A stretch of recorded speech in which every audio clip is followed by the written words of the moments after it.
को देख कर जाइएगा। मेरा मानना है कि इन प्रश्नों के माध्यम से आपका पेपर को पास करना ये संभव हो जाएगा। चलिए तो साथियों, क्लास आपकी शुरू हो चुकी है। पहले जीके, फिर रीजनिंग, फिर मैथ, सब कुछ हम लोग देखेंगे। पहला सवाल साथियों आपकी स्क्रीन पर भी आ चुका है। कह रहे कि इनमें कौन सा अभ्यारण्य उत्तर प्रदेश में स्थित है। तो आपको ये ध्यान रखना है कि जो समसपुर पक्षी अभ्यारण्य है ये कहाँ पर स्थित है। ये साथियों उत्तर प्रदेश में स्थित है, जिनका आंसर ऑप्शन नंबर ए है, तो बिल्कुल करेक्ट है। उसके बाद देखिए अगला सवाल है, कह रहे कि जो दुधवा राष्ट्रीय उद्यान है ये हमारे राज्य के इनमें से किस जिले में स्थित है। तो दुधवा राष्ट्रीय उद्यान की तो आपको मालूम होना चाहिए साथियों, लखीमपुर खीरी में। कहाँ पर है? लखीमपुर खीरी में है। उसके बाद देखिए अगला सवाल, कह रहे कि बेटों वाली विधवा किसके द्वारा लिखी गई एक लघु कथा है। तो यहाँ पर आपको साथियों मालूम होना चाहिए ये साथियों प्रेमचंद्र के द्वारा एक लिखी गई लघु कथा है। तो ये किसकी रचना है? ये बेटों वाली विधवा, ये मुंशी प्रेमचंद्र की रचना है। उसके बाद देखिए कह रहे कि मधुशाला किनकी कृति है साथियों, मुझे बताइए। मैथिली शरणगुप्त की नहीं, रविन्द्रनाथ टैगोर की नहीं, हरिवंश राय बच्चन की ये कृति है साथियों। आंसर यहाँ पर जिनका ऑप्शन नंबर सी है, तो बिल्कुल करेक्ट भाई, बहुत बढ़िया, वेरी गुड क्लास। चलिए साथियों, अब उसके बाद देखते हैं नेक्स्ट नंबर का सवाल आपकी स्क्रीन पर है। कह रहे कि राष्ट्रीय उपभोक्ता दिवस साथियों कब मनाया जाता है, ये आप लोग मुझे बता दीजिए। चलिए तो राष्ट्रीय उपभोक्ता दिवस की अगर हम बात करते हैं तो आपको मालूम होना चाहिए 24 दिसंबर को ही साथियों राष्ट्रीय उपभोक्ता दिवस मनाया जाता है। अगला सवाल देखिए, कह रहे कि समाज सुधारक एवं रहस्यवादी कवि यानी कि संत कबीरदास की जयंती कब मनाई जाती है। तो ये साथियों 22 जून को मनाई जाती है। कब मनाई जाती है साथियों? 22 जून को मनाई जाती है कबीरदास की जयंती।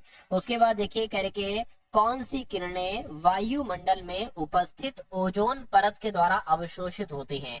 तो किसकी बात चल रही है? मैं कहूंगा पराबैंगनी किरणों की बात चल रही है। पराबैंगनी किरणें ही वायुमंडल में उपस्थित ओजोन परत द्वारा अवशोषित होती हैं। सही जवाब अगर आपका है ऑप्शन नंबर ए, तो बिल्कुल करेक्ट है। चलिए भाई, अब उसके बाद देखिए अगला सवाल है आपकी स्क्रीन पर। आपसे कहा जा रहा है कि वन्यजीव अभ्यारण्य ये किस राज्य में है। जो भद्रा वन्यजीव अभ्यारण्य ये केरल में है, मध्य प्रदेश में, कर्नाटक में है या उत्तर प्रदेश में। तो अगर आपका जवाब कर्नाटक है तो मैं कहूंगा आपका जवाब बिल्कुल सही हो जाएगा। उसके बाद देखिए कह के ताजमहल को इसके प्रभाव का खतरा है। तो ताजमहल को साथियों किसके प्रभाव का खतरा है? SO2 का खतरा है। ये आप लोग याद रखेंगे। राइट आंसर आपका जाएगा ऑप्शन नंबर ए के साथ। साथियों आप लोग आंसर देते जाइए, आपकी जो भी समझ में आ रहा है ना साथियों आंसर, आपके दिमाग के अकॉर्डिंग, आपके अनुभव के आधार पर वो साथियों आप लोग आंसर देते जाइए। अब पूछा जा रहा है कि कंप्यूटर वायरस आखिर क्या होता है साथियों, मुझे बताइए कि कंप्यूटर वायरस एक प्रोग्राम है जो स्वयं की प्रतिलिपियां बना देता है, या ऐसा वायरस है जो मनुष्य के स्वास्थ्य को प्रभावित करता है, या दोनों, या इनमें से कोई नहीं। तो अगर आपका जवाब यहाँ पर ऑप्शन नंबर ए के साथ है तो मैं कहूंगा आपका जवाब बिल्कुल करेक्ट हो जाएगा। अजीत, विकी, विंशु। चले भाई, उसके बाद देखिए अगला सवाल करके कंप्यूटर की भाषा कोबोल ये किसके लिए उपयोगी है। फटाफट एक बार कमेंट करके साथियों मुझे आप लोग बता दीजिए। चलिए तो यहाँ पर अगर साथियों हम लोग बात करते हैं कि आपका जवाब क्या होगा, तो ये व्यावसायिक कार्यों के लिए उपयोगी है जो कोबल लैंग्वेज है। उसके बाद देखिए अगला सवाल कह रहे पौधों में होने वाली क्रियाओं में से एक है जो इनका तापमान कम कर सकती है, उसको क्या कहा जाता है। तो अगर बात करते हैं साथियों वाष्पोत्सर्जन की, तो वाष्पोत्सर्जन आपके सवाल का बिल्कुल सही जवाब हो जाएगा, है ना। अगला देखिए कह रहे BCG वैक्सीन किस रोग में प्रयुक्त होती है। तो BCG की साथियों जब हम बात करते हैं तो ये 6 रोग के लिए इस्तेमाल की जाती है वैक्सीन।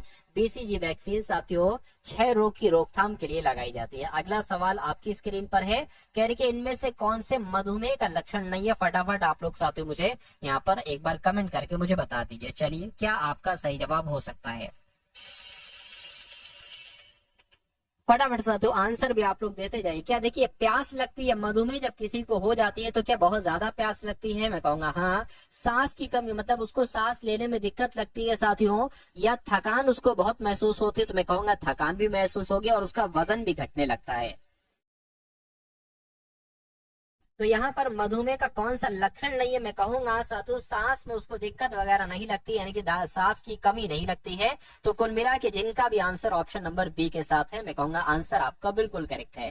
उसके बाद देखिए कह रहे कौन जीवाणु जनित रोग है। अब देखिए परीक्षा में आपसे पूछा जाता है कि इनमें से कौन सा जीवाणु जनित रोग है और कौन सा विषाणु जनित रोग है। तो यहाँ पर जीवाणु जनित रोग मुझे बता दीजिए साथियों कौन सा है। तो अगर बात करते हैं साथियों कुष्ठ रोग की, तो ये जीवाणु जनित रोग है। आंसर आपका ऑप्शन नंबर डी हो जाएगा। अगला सवाल देखिए, कह रहे कि निमोनिया रोग शरीर के किस अंग को प्रभावित कर डालता है? फेफड़ों को, क्लोम को, यकृत को या आंत को? तो ये सातों फेफड़ों को प्रभावित करता है, या आंसर आपका जो जाएगा वो सातों ऑप्शन नंबर ए हो जाएगा। उसके बाद देखिए सातों अगले सवाल है, कह रहे कि यहाँ पर अगर बात करें, कह रहे कि पायरिया इनमें से किसका रोग है? तो पायरिया जब किसी को रोग हो जाता है तो क्या उसके नाक में दिक्कत होती है, मसूड़ों में दिक्कत होती है, या साथियों हृदय या फेफड़ों में दिक्कत होती है? कहाँ उसके दिक्कत होती है बताइए? तो उसके मसूड़े वगैरह फूलने लगते, इसमें रक्त वगैरह साथियों आने लगता है। तो आंसर अगर आपका भी ऑप्शन नंबर बी के साथ, तो मैं कहूंगा आंसर आपका बिल्कुल करेक्ट है। उसके बाद देखिए सिलिकॉन क्या है? क्या सिलिकॉन एक धातु है, उपधातु है, या अधातु है, या नोबल गैस है? तो आपको ये ध्यान रखना है साथियों, सिलिकॉन एक उपधातु है। क्या है? सिलिकॉन एक उपधातु। और उपधातु वो होती है जिसमें धातु के भी गुण विद्यमान होते हैं और अधातु के गुण भी पाए जाते हैं। पीतल किसकी किसकी मिश्रण धातु है साथियों? ये कई बार आपसे पूछा जा चुका है। तो पीतल की अगर हम बात करते हैं साथियों, ये जस्ते और तांबे की मिश्रण है।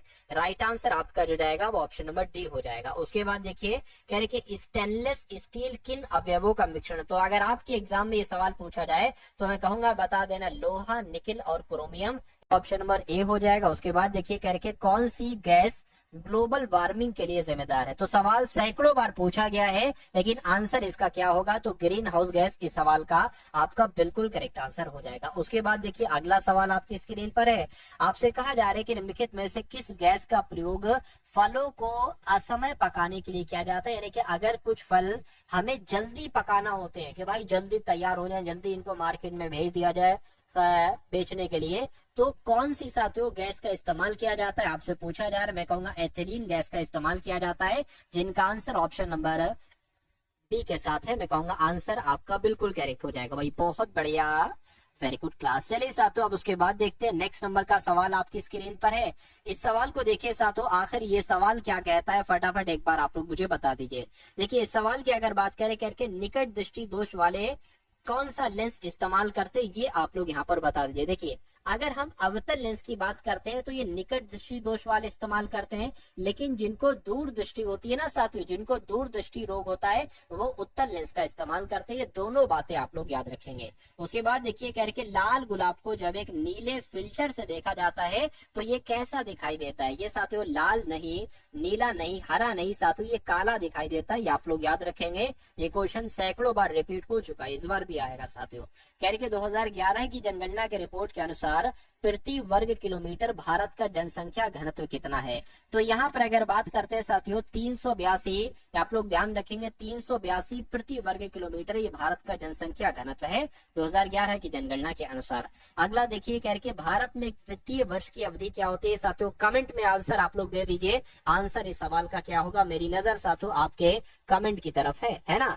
कमेंट की तरफ है साथियों, फटाफट इसका आंसर दीजिए। 1 जनवरी से 31 दिसंबर तक वित्तीय वर्ष होता है, इसको फाइनेंशियल ईयर कहा जाता है। या 1 मार्च से 30 अप्रैल तक, या 1 अप्रैल से 31 मार्च तक, या मुझे बताइए राइट आंसर क्या होगा? तो साथियों 1 अप्रैल से 31 मार्च यानी कि आंसर अगर आपका ऑप्शन नंबर सी के साथ है तो मैं कहूंगा आपका सवाल, आपका जवाब बिल्कुल सही है। चलिए आर्टिस्ट कह रहे हैं थैंक यू सर, आपकी क्लास बहुत अच्छी होती है, शुक्रिया भाई एसडी आर्टिस्ट जी।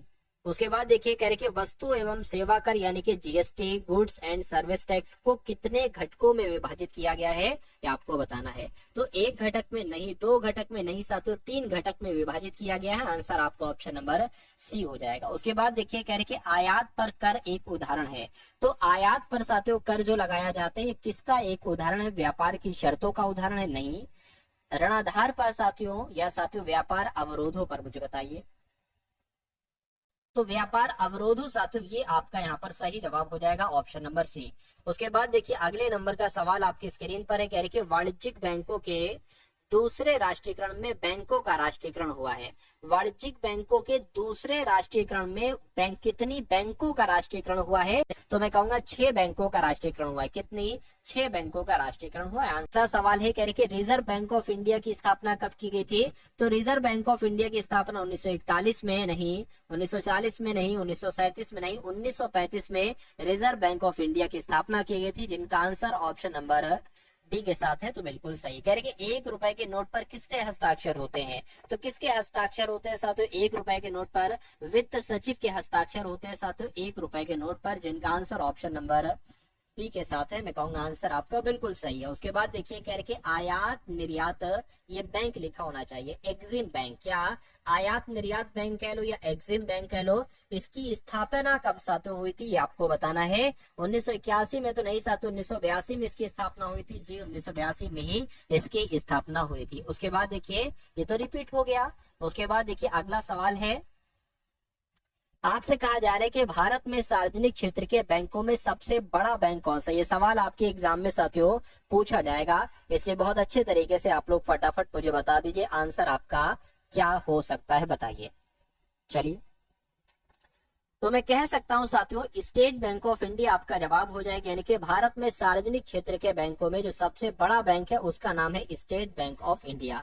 उसके बाद देखिए कह रहे कि कौन सा रोजगार प्राथमिक क्षेत्र से जुड़ा हुआ नहीं है, तो प्राथमिक क्षेत्र से जुड़े हुए कौन कौन से रोजगार है, मैं कहूंगा टोकरी बुनने का अधिकार एक प्राथमिक क्षेत्र का रोजगार है, माली वाला रोजगार ये भी साथियों प्राथमिक क्षेत्र का है, कुम्हार वाला भी है, मैं कहूंगा पुजारी वाला नहीं, अब नहीं है, तो यही आपके सवाल का बिल्कुल सही जवाब हो जाएगा। चलिए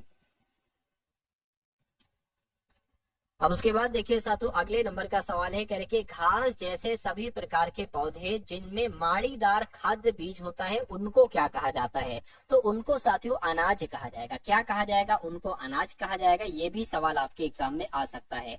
कहने कि आम की हिम सागर किस्म ये किस राज्य में से है, तो किस राज्य में साथियों ये होती है ये आपको बताना है, तो ये पश्चिम बंगाल में होती है। जो आम की हिम सागर किस्म होती है ना साथियों, ये पश्चिम बंगाल में होती है। उसके बाद देखिए कह रहे कि सूर्यमुखी की खेती के लिए किस प्रकार की मिट्टी सबसे अच्छी मानी जाती है, साथियों मुझे बताइए।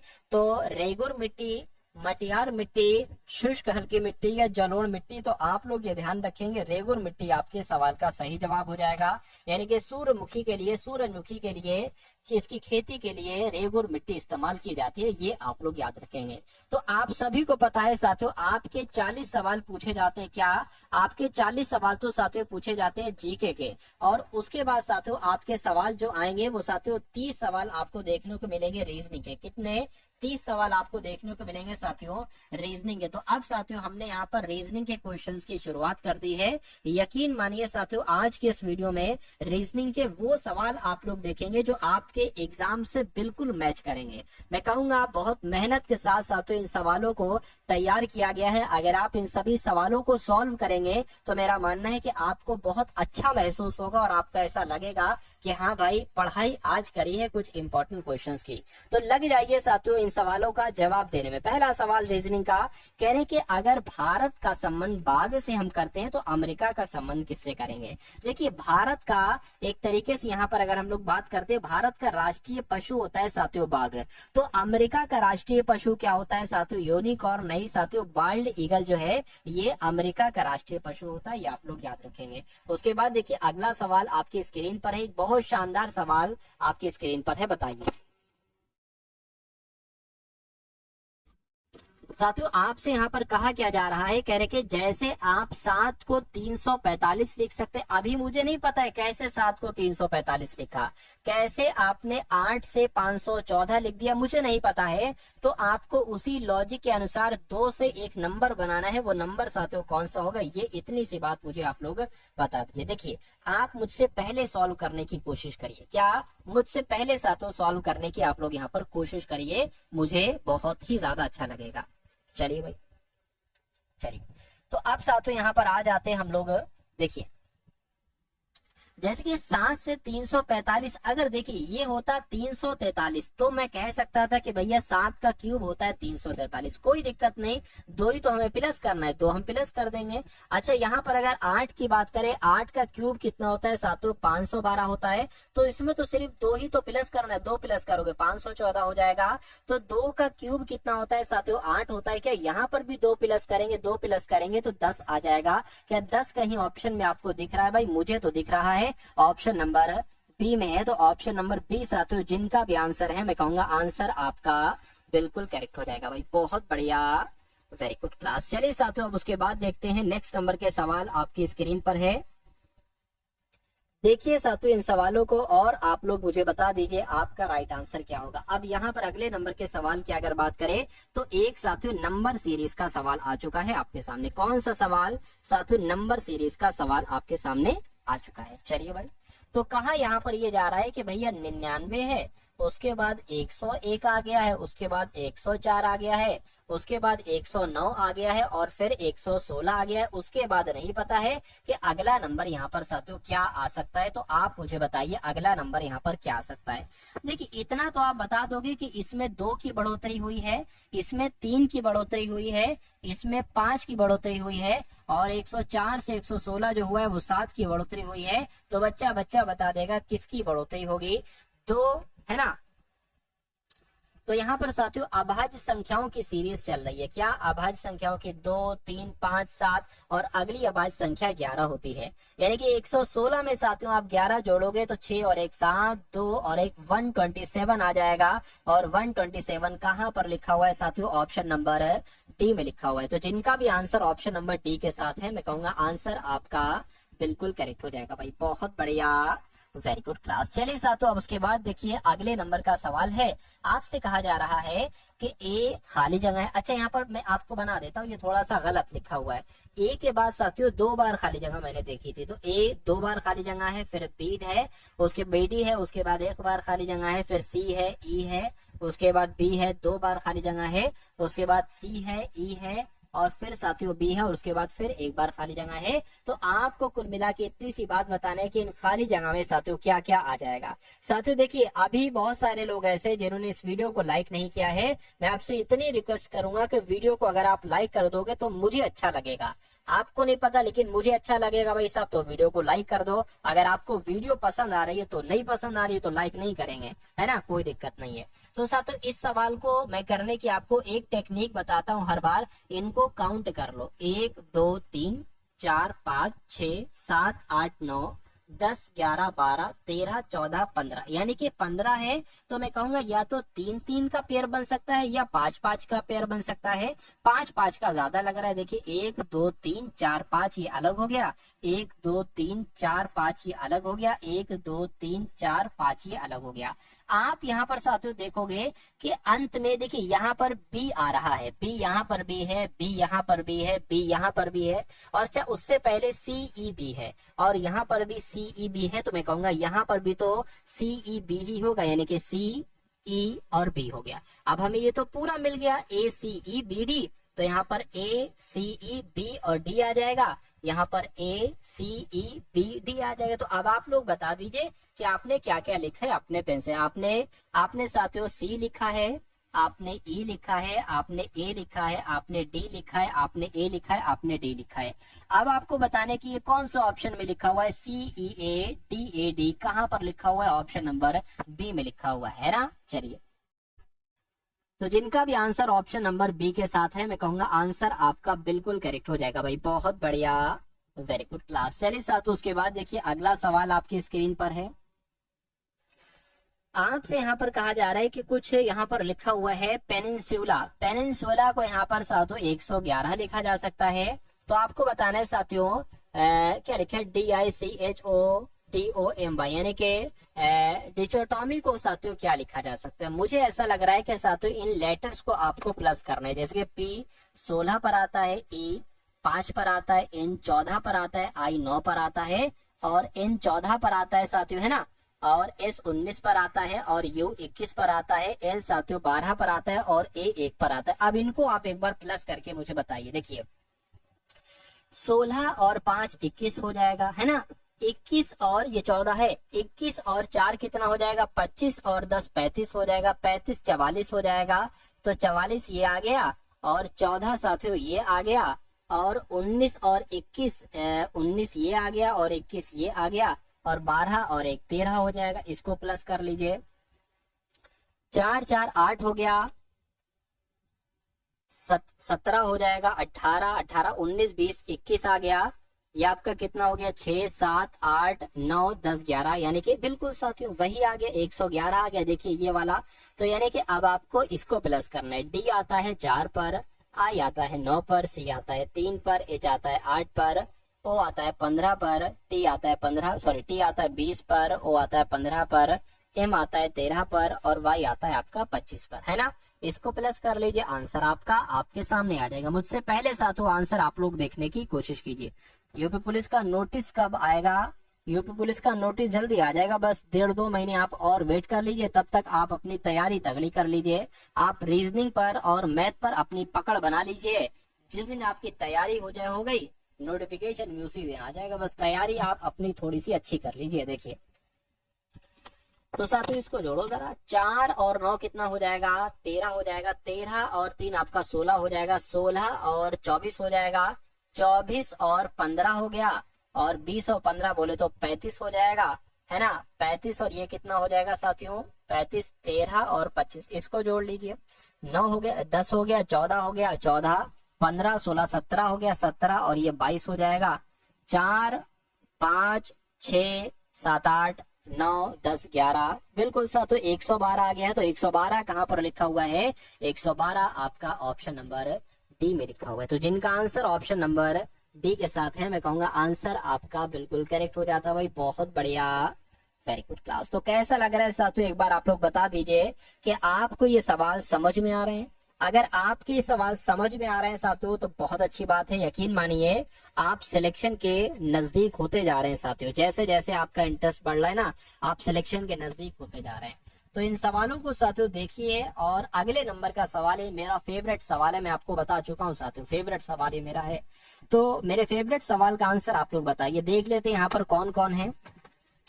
आशीष गौतम है, विष्णु है, विकी है, उसके अलावा साथियों नॉलेज करके इनका बड़ा लंबा नाम है, जेके, अच्छा जेके जनरल नॉलेज करके नाम है, संजू है, तेजस्विनी है ना। चलिए विकी है, सपना है, संजू है, पुष्पेंद्र सैनी है। चलिए अब नेक्स्ट नंबर का सवाल है आपकी स्क्रीन पर।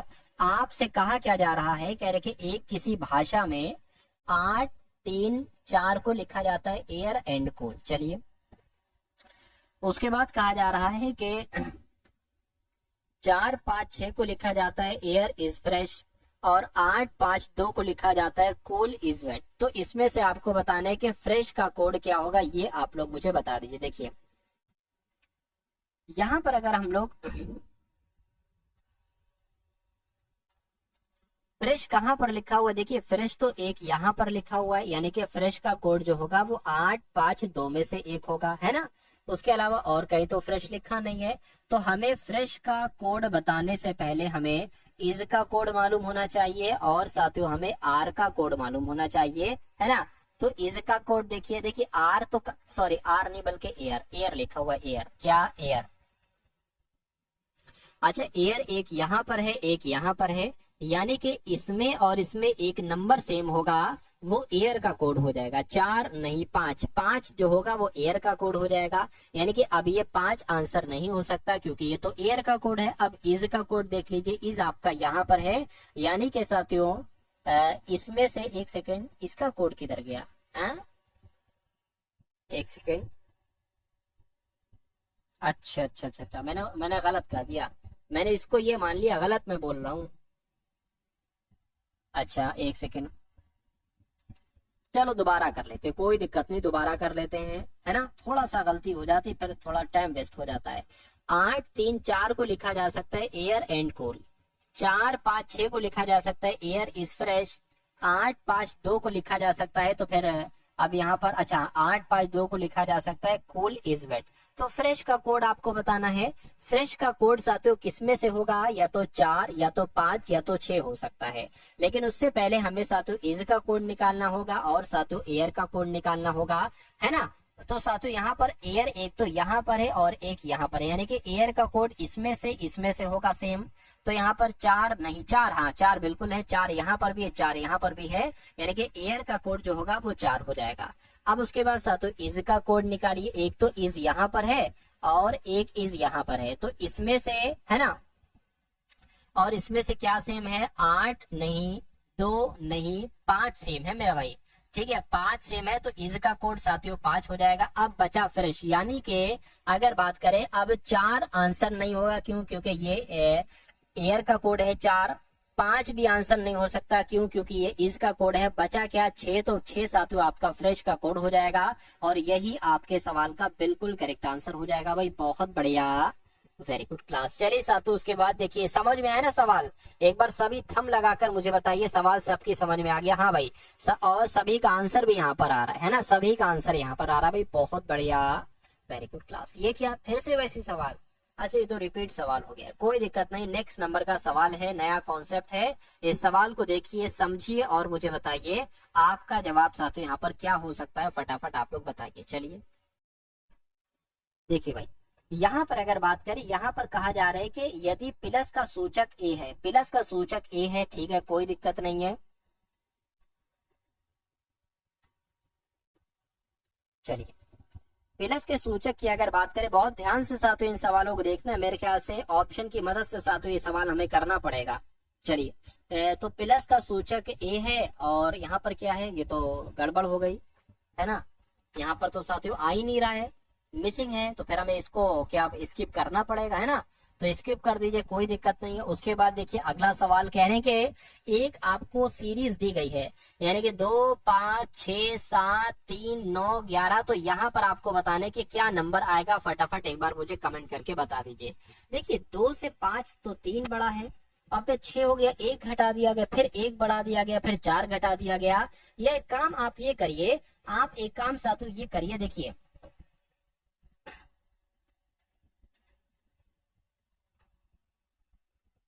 देखिए मुझे ऐसा लग रहा है कि अगर हम 2 की गुणा 2 से करते हैं तो 4 आता है, लेकिन 1 आपको घटाना पड़ेगा। 5 की गुणा अगर 2 से करते हैं तो 10 आता है, लेकिन 1 आपको घटाना पड़ेगा। 6 की गुणा 2 से अगर करते हैं तो 12 आता है, लेकिन 1 आपको घटाना पड़ेगा। तो साथियों 7 की गुणा हम 2 से करते हैं तो 14 आता है, लेकिन 1 घटाना पड़ेगा, यानी कि यहाँ पर 13 आ जाएगा। तो 13 साथियों कौन से ऑप्शन में है, मैं कहूंगा ऑप्शन नंबर ए वाले में, इसलिए आंसर जिनका ऑप्शन नंबर ए है तो बिल्कुल करेक्ट है। चलिए, है ना। चलिए भाई, ट्रिक से इसकी, अच्छा वो कह रहा, कौन कह रहा है भाई, अनामिका तिवारी कह रही है सर 47 क्वेश्चन ट्रिक से बताइए। ट्रिक वगैरह इसको ना इस्तेमाल करिए, बिल्कुल बेसिक से इसको करेंगे तो बहुत अच्छे तरीके से आप कर लेंगे, है ना। चलिए, और इसकी ट्रिक होती भी नहीं, कुछ क्वेश्चन ऐसे होते हैं जो कॉन्सेप्ट पर आधारित होते हैं, वही पुराना तरीका आपको अपनाना पड़ता है। उसके बाद देखिए कह रहे कि इसमें से असंगत बताइए, यानी कि इसमें से भिन्न आपको कुल मिला के बताना है। इसमें से साथियों आखिर भिन्न फटाफट बताइए क्या है। चलिए, सतपुड़ा, विंध्या, अरावली और गुरु शिखर। देखिए सतपुड़ा की अगर बात करिए, विंध्या की अगर बात करिए, अरावली की अगर बात करें, ये तीनों साथियों क्या हो जाएंगी, ये तीनों पर्वत श्रेणियां हैं। क्या है साथियों, इन तीनों की अगर बात करें ना, ये पर्वत श्रेणियां हैं। जबकि अगर हम बात करते हैं साथियों गुरु शिखर की, तो ये अरावली पर्वत श्रेणी की सबसे ऊंची चोटी है। तो ये साथियों ये कहीं ना कहीं चोटी हो जाएगी और ये पर्वत श्रेणियां हो जाएंगी। तो सबसे अलग जो होगा वो आपका ऑप्शन नंबर ए वाला हो जाएगा, और यही आपके सवाल का बिल्कुल सही जवाब हो जाएगा। चलिए भाई, अगला सवाल, ये आपके लिए सवाल मैं दे रहा हूँ 51 नंबर का। मैं आपको 30 सेकंड, 40 सेकंड, 50 सेकंड दे रहा हूँ, जब तक इसका आंसर आप लोग फटाफट मुझे कमेंट में बताइए। मैं आपके कमेंट देख रहा हूँ।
चलिए भाई, क्या आंसर आया बताइए, आंसर क्या आया, फटाफट आप लोग का साथियों कमेंट देख लेता हूँ मैं।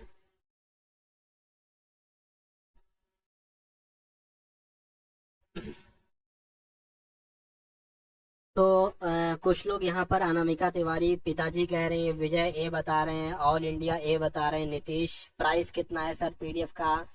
अच्छा भाई, आशीष ए बता रहे हैं, मोहित दत्ता डी बता रहे हैं, सुधीर ए बता रहे हैं, नितेश पीडीएफ है सर, बिल्कुल है नितेश, पीडीएफ चाहिए सर, विकी, नागेश, ठीक, खुशी चौधरी। चलिए तो यहाँ पर अब हम लोग साथियों मैं आपको अपने तरीके से बताता हूँ, बिल्कुल आसान भाषा में आपको समझाने की साथियों मैं कोशिश यहाँ पर करने वाला हूँ। चलिए भाई, तो यहाँ पर साथियों क्या आपसे कहा गया है, आपसे यहाँ पर कहा गया है कि प्रदीप कहता है, प्रदीप क्या कहता है, प्रदीप साथियों कहता है, मान लीजिए प्रदीप आपका ये हो गया, प्रदीप कुछ कह रहा है, क्या कह रहे कि विशाल की हो, तो मान लेते हैं साथियों विशाल ये हो जाएगा, है ना। विशाल की माँ, तो विशाल की माँ ये हो गई, क्या विशाल की माँ जो है ना, ये मेरी माँ की इकलौती बेटी, मेरी माँ मान लीजिए इनकी माँ ये हो गई, इनकी माता जी ये हो गई, इनकी माँ की इकलौती बेटी कौन है, प्रदीप की माँ की इकलौती बेटी कौन है, विशाल की माँ है।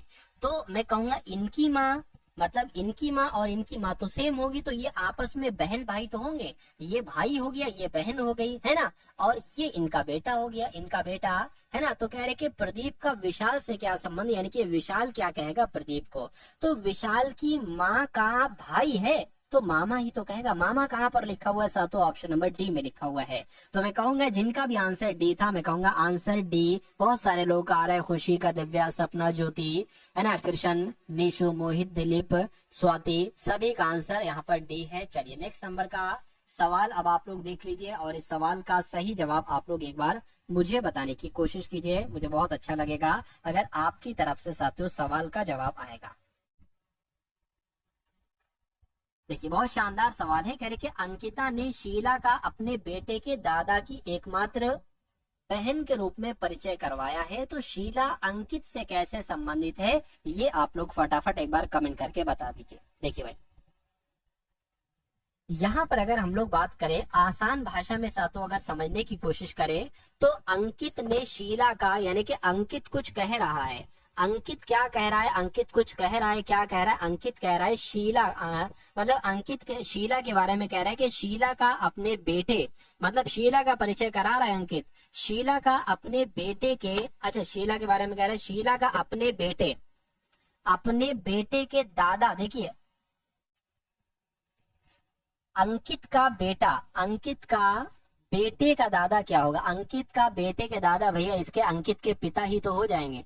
अरे भाई अंकित कह रहा है कि मेरे बेटे के जो दादा हैं, यानी कि जो मेरे पिताजी हैं, इनकी एकमात्र बहन, इनकी एकमात्र, ठीक है ना, दादा की एकमात्र बहन के रूप में परिचय कराया है। तो दादा की एकमात्र बहन कहा गया है साथियों, कौन किसे कहा गया है, शीला जी को कहा गया है, ठीक है।